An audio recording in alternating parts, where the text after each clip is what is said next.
अस्सलाम वालेकुम। आज हम जिस मौजू पर बात करेंगे वो है हाई ब्लड प्रेशर क्या होता है और आपको किन हालात तक ले जा सकता है। शॉर्टली डिस्कस करते हैं। ब्लड प्रेशर को डिफाइन अगर मैं करना चाहूँ तो जिस तरह एक मोटर पंप के आगे पाइप लगा दिया जाए तो उस पाइप में अगर जंग लग जाए या पाइप को प्रेस कर दिया जाए तो वहां से जो पानी है कितनी स्पीड से बढ़ता है तो प्रेशर इंक्रीज हो जाता है। बिल्कुल इसी तरह का मैकेनिज्म हमारे बॉडी का है कि हमारी बॉडी को जो हार्ट है वो एक पंप का काम कर रहा है, मोटर पंप का काम कर रहा है और उसकी जो पाइपलाइन है वो हमारे जिस्म की शरियाने हैं और हमारा जो दिमाग है उसमें एक सिस्टम है जो हमारे ब्लड प्रेशर को कंट्रोल करता है, सेंट्रल नर्वस सिस्टम है और वो सारी बॉडी को सिग्नल्स देता है कि वो पारे हमारी बॉडी के ब्लड प्रेशर को कंट्रोल करें। अब हम डिस्कस करते हैं कि ब्लड प्रेशर जो है वो हमें किस हालत तक ले जा सकता है। ब्लड प्रेशर को साइलेंट किलर कहा जाता है। इसकी कोई अलामात कोई इतनी ज्यादा नहीं आती लेकिन लोग इसको कोई इतना सीरियस नहीं लेते। जिन लोगों को ब्लड प्रेशर की बीमारी होती है या ब्लड प्रेशर की गोली लगा दी जाती है वो क्या करते हैं कि जब ब्लड प्रेशर ज्यादा महसूस हुआ गोली ले ली, जब दिल किया ले ली,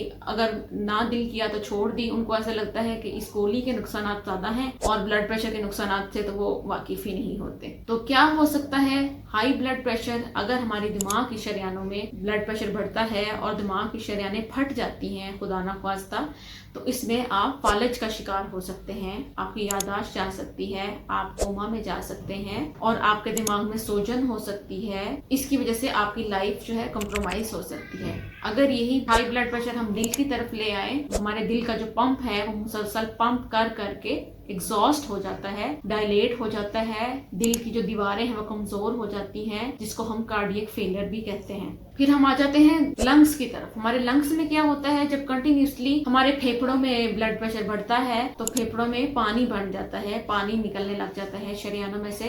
पानी का लीकेज होने की वजह से फेफड़ों में पानी आ जाता है। फिर बात आती है अगर गुर्दों की, तो हमारे गुर्दों का क्या काम है कि वो हमारे ब्लड की स्क्रीनिंग करते हैं, फाजिल मादों को पेशाब के जरिए निकालते हैं। पूरा का पूरा ब्लड गुर्दों से होके गुजरता है। तो जब हाई ब्लड प्रेशर हो तो हमारे गुर्दे भी डैमेज होने लग जाते हैं और वो ग्लूकोज और प्रोटीन्स और जो जरूरी अशिया जो हमारे जिस्म को चाहिए होती हैं वो पेशाब में जाया करना शुरू कर देते हैं। गुर्दों के जो फिल्टर हैं वो डैमेज हो जाते हैं। अगर बात आ जाए हमारे बाजों की और टांगों की और बाकी जिस्म की, तो हमारे बाकी जिस्म की भी शरियाने एट द एंड क्या होता है, कोलेस्ट्रॉल हाई होने की वजह से जब उन शरियानों में खून जम जाता है तो ब्लड की सप्लाई जो है वो जिस्म के उन हिस्सों की तरफ कम हो जाती है, जिसको हम गैंग्रीन भी कहते हैं या हम इस्कीमिया कहते हैं।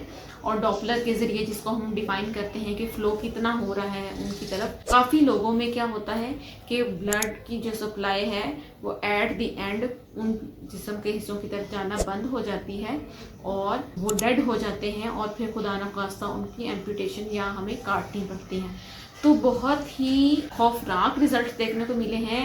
इवन के डेथ भी इंसान की ब्लड प्रेशर से हो जाती है और कॉज पता ही नहीं चलता। तो साइलेंट किलर है, इससे बचें। पब्लिक अवेयरनेस मैसेज है ये आपके लिए। ब्लड प्रेशर एक बहुत ही खतरनाक मर्ज है, इससे जितना चाहें अपनों को और अपने प्यारों को बचाएं। आज का सेशन हमारा खत्म होता है। अल्लाह हाफिज।